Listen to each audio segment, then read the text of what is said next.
de Deus? Tudo bem com vocês? Tiveram um bom domingo? Ontem eu estava em Santa Catarina atendendo 3 eventos lá. E aí hoje já voltamos para cá, para Curitiba. Ficamos felizes porque o dia de sol bonito, né? Muita chuva. A gente vai virando sapo, né? Lá em Joinville, onde eu morava, faz um ano que eu mudei para cá, a gente dizia assim, ó, chuva-ville. Joinville, pensa a cidade para chover, é Joinville. E aqui em Curitiba, até que esse ano não choveu tanto, mas deu uns meses assim bem seco. Mas agora o tempo está bem úmido, né? Mas que bom que hoje deu assim um sol gostoso, né? Abra sua Bíblia no livro de Jó, capítulo 1. Jó, capítulo 1.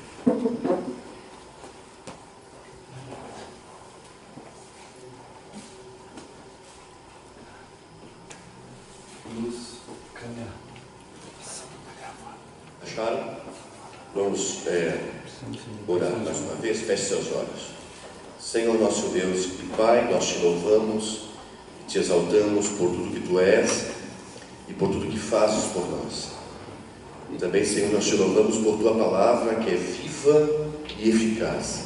E nesse momento, ó Deus, ao lê-la, que mais uma vez Tu fales ao nosso coração e que a Tua graça repouse sobre cada um de nós, abrindo nossa mente, para que não somente entendamos a Tua palavra, mas a pratiquemos em nossa vida. Por isso, Pai, que a Tua graça nesse momento nos visite, a cada amigo, a cada irmão, que possamos compreender a Tua palavra, possamos sair daqui fortalecidos com a luz que emana dela. Nós oramos e te louvamos em nome de Cristo Jesus. Amém. Jó, capítulo 1, verso 1, diz assim: Havia um homem na terra de Uz, cujo nome era Jó, homem íntegro, reto, temente a Deus e que se desviava do mal. Nasceram-lhe 7 filhos e 3 filhas.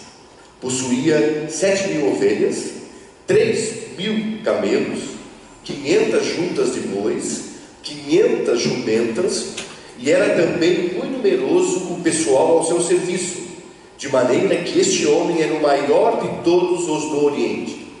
Seus filhos iam às casas uns dos outros e faziam banquetes, cada um por sua vez, e mandavam convidar suas 3 irmãs para comerem e beberem com eles.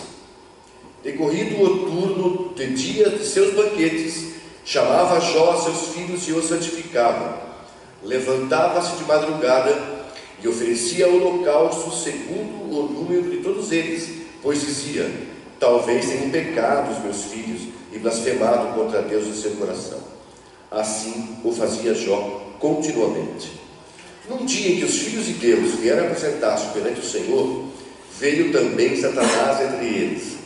Então perguntou o Senhor a Satanás: de onde vens? Satanás respondeu ao Senhor e disse: de rodear a terra e passear por ela. Perguntou ainda mais o Senhor a Satanás: observaste o meu servo Jó? Porque ninguém é na terra semelhante a ele, homem íntegro e reto, temente a Deus e que se desvia do mal. Então respondeu Satanás ao Senhor: porventura Jó em vão teme a Deus? Acaso não o cercaste e concede a ele a sua casa e tudo que tem? Obra das suas mãos abençoaste e os seus bens se multiplicaram na terra. Estende, porém, a tua mão e toca nele, e verás se não blasfema contra tu, e toca nele e tudo que tem, e verás se não blasfema contra ti na tua face. Disse o Senhor então a Satanás: eis que tudo que ele tem está em teu poder, somente contra ele não estenda a tua mão. E Satanás saiu da presença do Senhor. Deixa eu fazer para vocês 3 perguntas. Primeira: você ama mais a Deus do que o dinheiro? Você ama mais a Deus do que a sua família? Você ama mais a Deus do que a si mesmo? No tema de hoje, o diabo quis provar para Deus que Jó só servia a Deus por interesse, e de que Jó amava mais o dinheiro do que a Deus, de que Jó amava mais os seus filhos do que a Deus, e de que Jó amava mais a si mesmo, a sua saúde, do que a Deus, de que Jó só servia a Deus por interesse, Deus é, mas pelo que Deus dá para ele. Olha o que o diabo fala para Deus: o Senhor acha que ele te busca em vão? Ele te tem em vão? Esse homem, o Senhor abençoa ele. Olha, tudo que esse homem toca vira ouro. O Senhor abençoou a casa dele, abençoou a família dele, abençoou os seus bens. A obra das suas mãos se multiplica. Agora, coloca a tua mão sobre ele e tira tudo dele. Eu duvido que ele vai continuar te servindo. Será que tem pessoas que servem a Deus por interesse? O que vocês acham?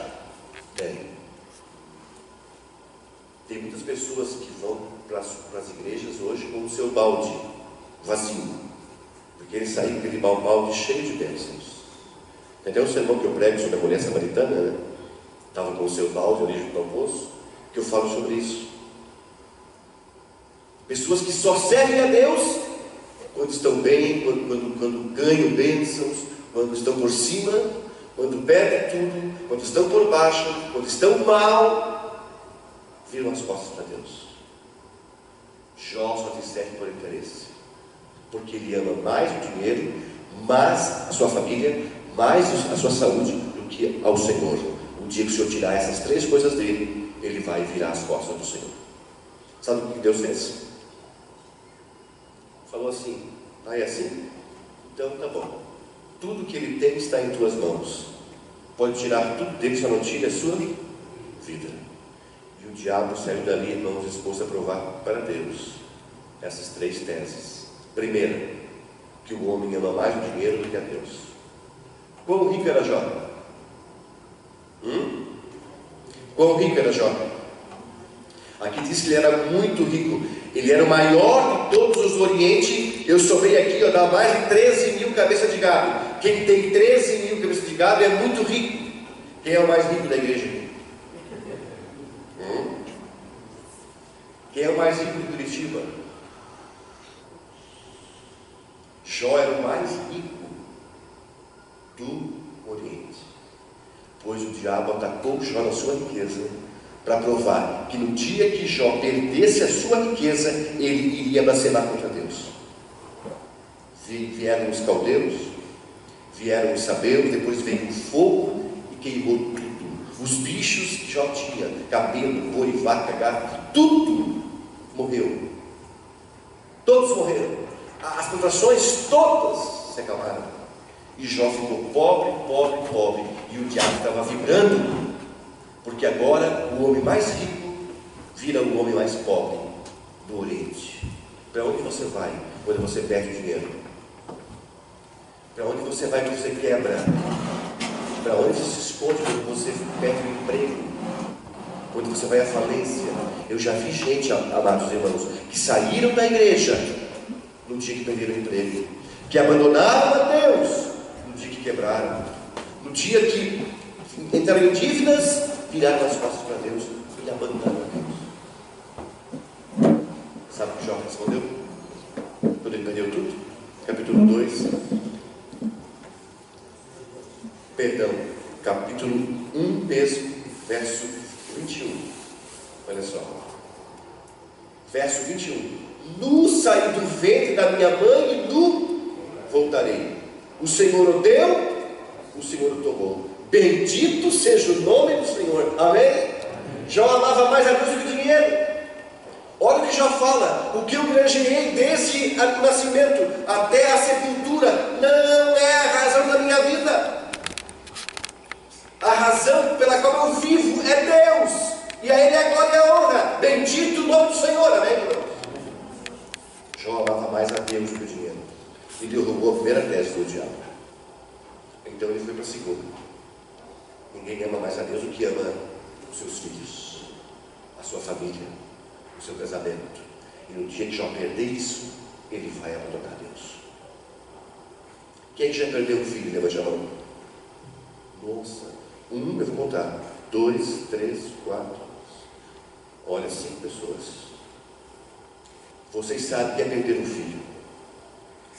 Eu tenho só uma filha que tem 13 anos. A minha mãe já faleceu faz 2 anos.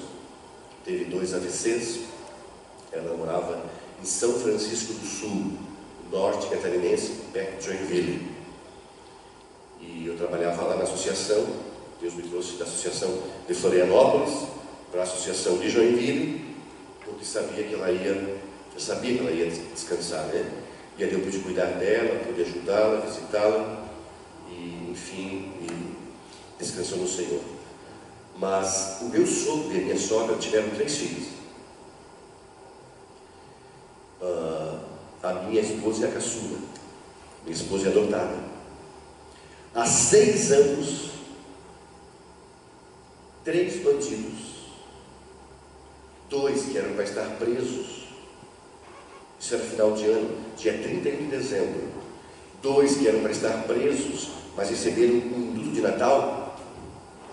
Era obrigação do Estado mantê-los presos, mas o Estado os soltou.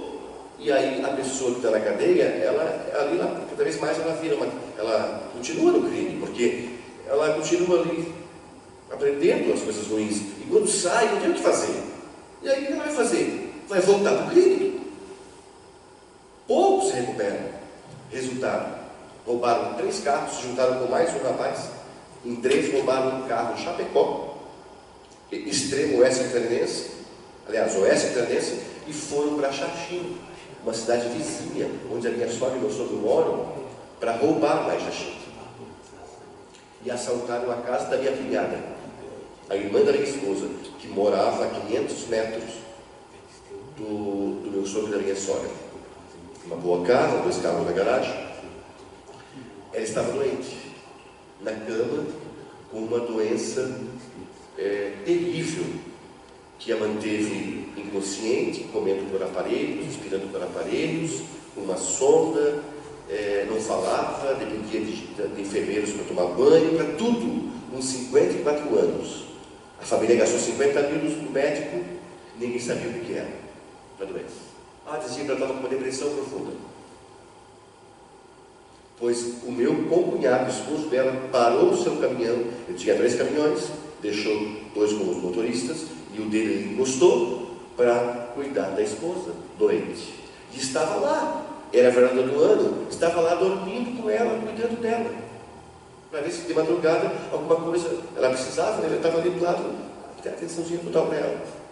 Os 3 entraram, anunciaram o assalto. Meu sobrinho estava na sala, acordado, com os amigos, final de ano. Pediram a chave do carro, pediram celulares, pediram computadores, tudo.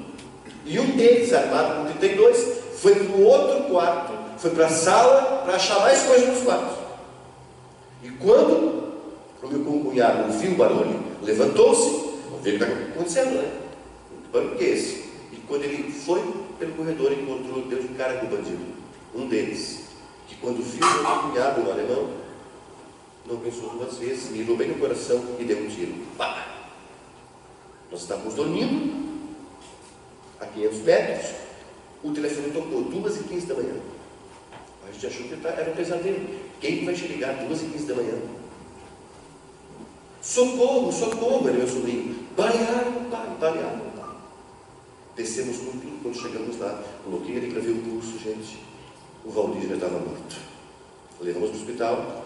Os médicos ainda tentaram, porque o hospital ficava perto da casa, com aqueles aparelhos, fazer assim a reanimação.